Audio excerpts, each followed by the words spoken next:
Ini Majun ya, penat meeting kat retreat Menteri Ekonomi ASEAN ni, kena makan Majun bagi tenaga balik. Mana jumpa Majun kat meeting ni? Itulah, you all tak tahu.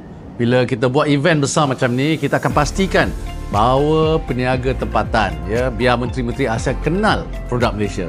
Macam kat Sabah, Sarawak dulu kita panggil peniaga tempatan pamer produk.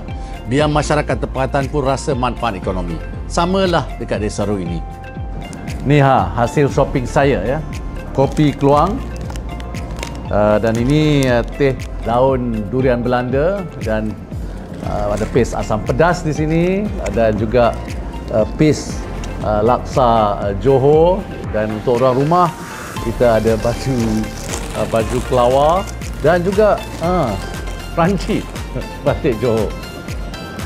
Yang ini rempah my khas masuk Halal Street UK ya. Join me khas untuk tembus pasaran luar negara. PKS kat luar sana nak jadi macam my khas, contact Madrid. Pegawai Madrid memang sedia membantu. Jom kita sokong PKS tempatan.